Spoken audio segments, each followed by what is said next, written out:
এক রাজা, প্রকাণ্ড তার রাজ্য। হাতিশালে হাতি, ঘোড়াশালে ঘোড়া, ভাণ্ডারে সোনা দানা, হীরামণি মুক্তার ছড়াছড়ি। রাজার প্রতাপে রাজ্য গম গম। রাজ্যটি কিন্তু রাজার নিজের নয়, অপর এক রাজাকে যুদ্ধে হারিয়ে তার রাজ্য কেড়ে নিয়েছেন। পুরনো রাজা রানীকে কেটে তাদের রাজ্য নিষ্কণ্টককে ভোগ করেছেন। চাপার গলির মতো পুরনো রাজা দুটি কচি মেয়ে ছিল।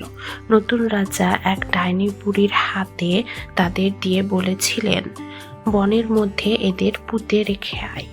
রাজ্যের সীমানায় মায়াবন। ডাইনি বুড়ি চাপার গলির মতো মেয়ে দুটিকে নিয়ে সেই যে মায়াবনে ঢুকেছিল আর ফিরে আসেনি।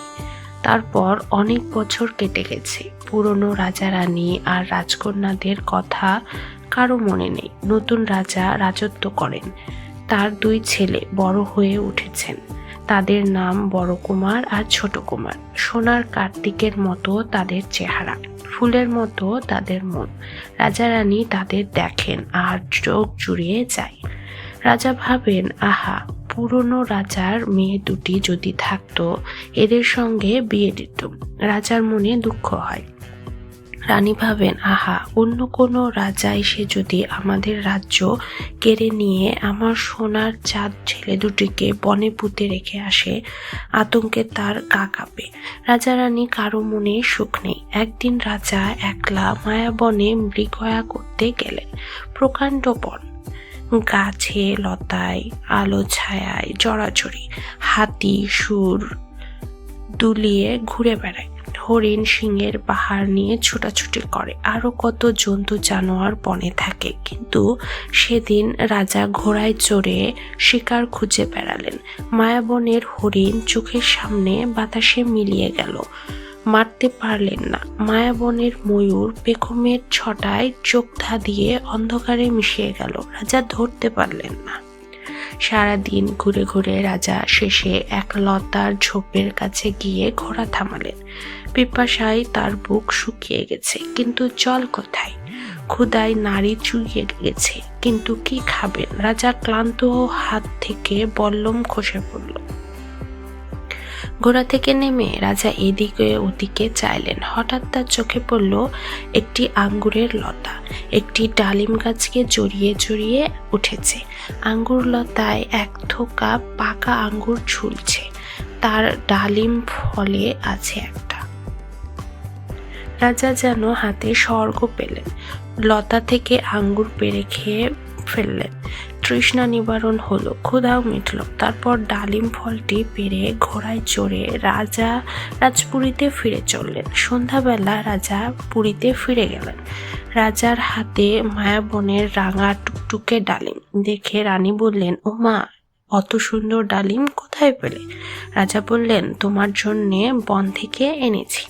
রানী ভারী খুশি হয়ে ডালিমটি ভেঙে খেলেন। দিন কাটতে লাগলো। ক্রমে রাজার শরীর খারাপ। রানীর শরীরে বল নেই। কবিরাজ এলেন, কিন্তু রাজা রানীর কি রোগ হয়েছে কেউ বলতে পারে না। রাজা ও রানী রাত্রিবেলা অকাতরে ঘুমন, কিন্তু দিনের বেলা তাদের শরীরে স্বস্তি নেই। কি যেন তাদের শরীরের মধ্যে বসে গুমড়ে গুমড়ে কেঁদে বলে, মুক্তি দাও, কেন আমাদের বন থেকে ধরে নিয়ে এলে? রাজা রানীর আহার নেই। দিন দিন তারা শুকিয়ে যেতে লাগলেন।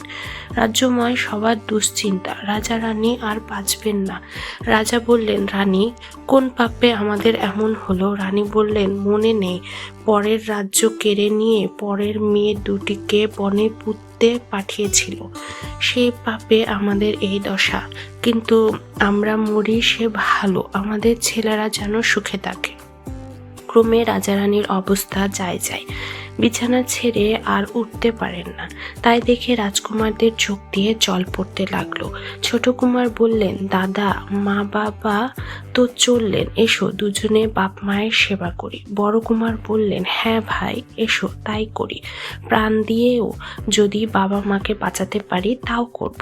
দুই কুমার প্রাণপণে রাজা রানীর সেবা করেন। রাত্রে রাজা রানী পালঙ্কে শুয়ে ঘুমন, দুই ভাই জেগে পাহারা দেন। ক্রমে রাত্রি গভীর গভীর হয়, রাজপুরী নিশুতি হয়ে আসে, রাজকুমারদের চোখের পাতা ঘুমিয়ে জড়িয়ে আসে, তারা পালঙ্কের সিথানে মাথা রেখে ঘুমিয়ে পড়েন। এমনই ভাবে রাত কাটে। দুপুর রাত্রে রাজার ঘরে কি ঘটে কেউ জানতে পারে না। হঠাৎ একদিন নিঝুম রাতে রাজকুমারদের ঘুম ভেঙে গেল। তারা চোখ মেলে দেখলেন ঘুমন্ত রাজার নাক থেকে বেরিয়ে এলো সবুজ রঙের একটি ছোট্ট পরী, আর রানীর নাক থেকে বেরিয়ে এলো ডালিম ফুলের মতো রাঙা একরত্তি একটি পরী।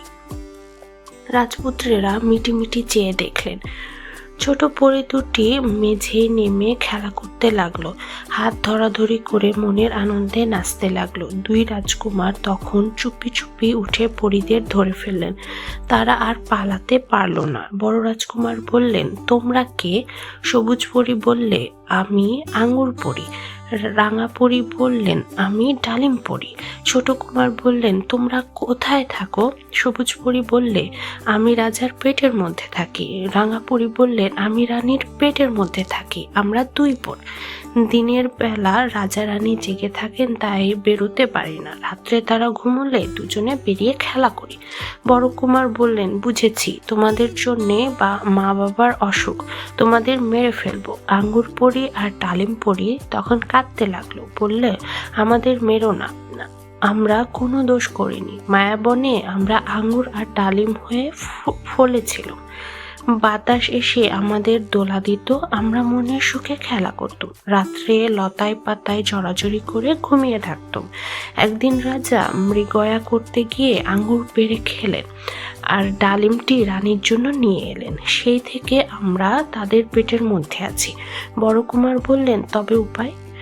দুই কুমার গালে হাত দিয়ে ভাবতে লাগলেন। তারপর ছোট কুমার বললেন, চলো দাদা, ওদের চুপি চুপি মায়াবনে রেখে আসি। বড় কুমার বললেন, সেই ভালো। দুই রাজপুত্র তখনই ঘোড়ায় চড়ে বেরোলেন। বড় কুমার আঙ্গুর পরীকে নিজের পাগড়ির মধ্যে বেঁধে নিলেন, ছোট কুমার ডালিম পরীকে কোমর বন্ধে লুকিয়ে নিলেন। মায়াবন অনেক দূর। যেতে যেতে সকাল হয়ে গেল। সকালবেলা ঘুম ভেঙে উঠে রাজা রানী দেখেন রাজকুমারেরা নেই, ঘোড়ায় চড়ে মায়াবনে চলে গেছেন। তারা ভাবলেন কুমারেরা তাদের পাপের কথা জানতে পেরেছেন, তাই রাজ্য ছেড়ে চলে গেছেন। রাজা বুক চাপড়াতে লাগলেন। রানী কপালে কঙ্কন মারলেন। রাজ্যে কারো প্রাণে সুখ রইল না। রাজকুমারদের সকলেই ভালোবাসতেন। দুঃখে শোকে সকলে হাই হাই করতে লাগলেন। এদিকে দুই রাজপুত্র মায়াবনে গিয়ে পৌঁছলেন, কিন্তু কোথায় ডালিম গাছ, কোথায় আঙুর লতা? খুঁজতে খুঁজতে তারা সেই জায়গায় গেলেন। দেখলেন ডালিম গাছ, আঙ্গুর লতা কিছুই নেই। বনের হাতি আঙ্গুর লতা উপড়ে ফেলে দিয়েছে। বনের সজারু ডালিম গাছের শিকড় খেয়ে গেছে। চারদিক শূন্য, কেউ কোথাও নেই। একটা ফড়িং কি ভোমরা পর্যন্ত নেই। কাকে জিজ্ঞাসা করেন?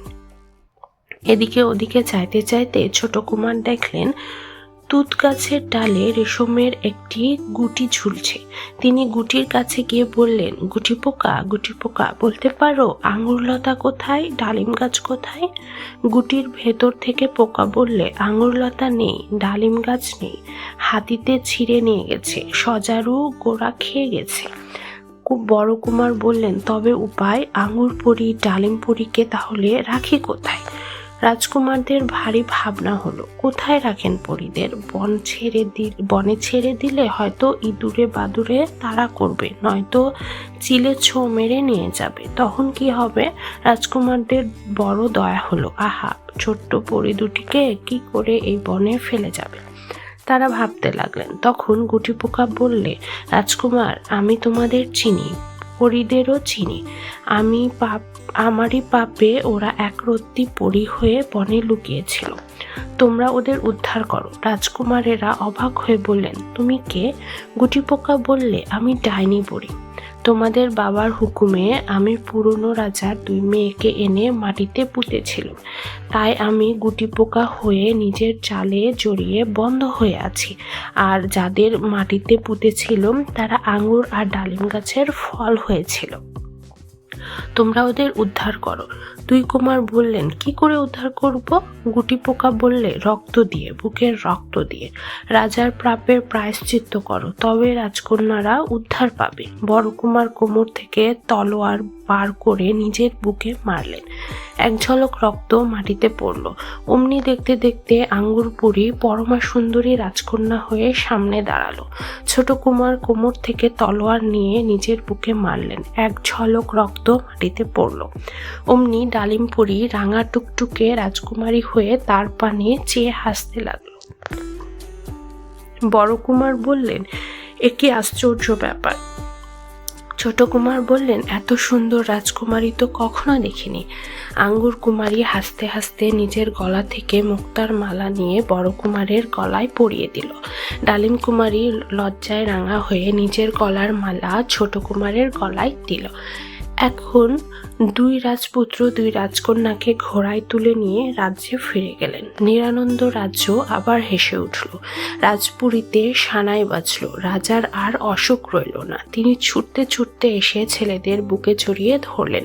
রাজকন্যাদের দেখে বললেন, আহা, কি সুন্দর মেয়ে, এরা কারা? রাজকুমারেরা বললেন, ওরা পুরনো রাজার কন্যা, মায়াবন থেকে উদ্ধার করে এনেছি। শুনে আনন্দে রাজার চোখ দিয়ে জল পড়তে লাগলো।